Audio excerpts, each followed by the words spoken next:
ನಮಸ್ಕಾರ ಸ್ನೇಹಿತರೆ ಇವತ್ತಿನ ಟಿ.ಬಿ ಡ್ಯಾಮ್ನ ವಾಟರ್ ಲೆವೆಲ್ ಎಷ್ಟಿದೆ, ಇಂದು ಟಿ.ಬಿ ಡ್ಯಾಮ್ನಲ್ಲಿ ಎಷ್ಟು ಟಿ.ಎಂ.ಸಿ ನೀರಿನ ಸಂಗ್ರಹವಿದೆ, ಹಾಗೆ ಡ್ಯಾಮ್ನ ಒಳಹರಿವು ಹೊರಹರಿವಿನ ಬಗ್ಗೆ ಸಂಪೂರ್ಣವಾದ ಮಾಹಿತಿಯನ್ನು ತಿಳಿಯೋಣ. ಅದಕ್ಕಿಂತ ಮೊದಲು ಈ ವಿಡಿಯೋಗೆ ಒಂದು ಲೈಕ್ ಮಾಡಿ, ಹಾಗೆ ಯಾರನ್ನು ನಮ್ಮ ಚಾನಲ್ ಸಬ್ಸ್ಕ್ರೈಬ್ ಮಾಡಿಲ್ಲ ದಯವಿಟ್ಟು ಸಬ್ಸ್ಕ್ರೈಬ್ ಆಗಿ, ಹಾಗೆ ಪಕ್ಕದಲ್ಲಿರುವ ಬೆಲ್ ಐಕಾನ್ ಪ್ರೆಸ್ ಮಾಡಿ. ಸ್ನೇಹಿತರೆ, ಇಂದು 5 ಜುಲೈ 2026 ಇಂದು ಭಾನುವಾರ. ಇಂದು ಟಿ.ಬಿ ಡ್ಯಾಮ್ನ ವಾಟರ್ ಲೆವೆಲ್ ಎಷ್ಟಿದೆ ಅಂದರೆ 1587 ಅಡಿ 76 ಇಂಚು ನೀರು ಇದೆ.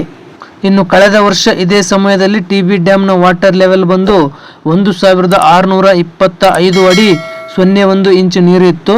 ಇನ್ನು ಟಿ.ಬಿ ಡ್ಯಾಮ್ನ ಮ್ಯಾಕ್ಸಿಮಮ್ ವಾಟರ್ ಲೆವೆಲ್ ಬಂದು 1633 ಅಡಿ ಇರೋದು. ಸೊ ಇನ್ನು ಇಂದು ಟಿ.ಬಿ ಡ್ಯಾಮ್ನಲ್ಲಿ 9.26 ಟಿ.ಎಂ.ಸಿ ನೀರಿನ ಸಂಗ್ರಹವಿದೆ. ಕಳೆದ ವರ್ಷ ಇದೇ ಟೈಮ್ನಲ್ಲಿ ಡ್ಯಾಮ್ನಲ್ಲಿ 76.51 ಟಿ.ಎಂ.ಸಿ ನೀರಿನ ಸಂಗ್ರಹವಿತ್ತು. ಇನ್ನು ಟಿ.ಬಿ ಡ್ಯಾಮ್ನ ಗರಿಷ್ಠ ನೀರು ಸಂಗ್ರಹ ಸಾಮರ್ಥ್ಯ ಬಂದು 105.78 ಟಿ.ಎಂ.ಸಿ ಇರೋದು. ಸೊ ಇನ್ನು ಇವತ್ತಿನ ಇನ್ಫ್ಲೋ ಅಂದರೆ ಒಳಹರಿವಿನ ವಿಚಾರಕ್ಕೆ ಬರೋದಾದರೆ, ಇಂದು ಡ್ಯಾಮ್ಗೆ ಯಾವುದೇ ರೀತಿಯ ಒಳಹರಿವು ಬಂದಿಲ್ಲ, ಜೀರೋ ಇನ್ಫ್ಲೋ. ಸತತ 3 ವಾರಗಳಿಂದ ಡ್ಯಾಮ್ಗೆ ಒಳಹರಿವು ಸಂಪೂರ್ಣವಾಗಿ ಬಂದಾಗಿದೆ.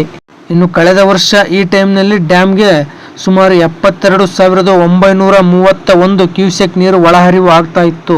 ಇನ್ನು ಇವತ್ತಿನ ಹೊರಹರಿವಿನ ವಿಚಾರಕ್ಕೆ ಬರೋದಾದರೆ, ಇಂದು 176 ಕ್ಯೂಸೆಕ್ ನೀರು ಹೊರಹರಿವು ಆಗ್ತಾ ಇದೆ.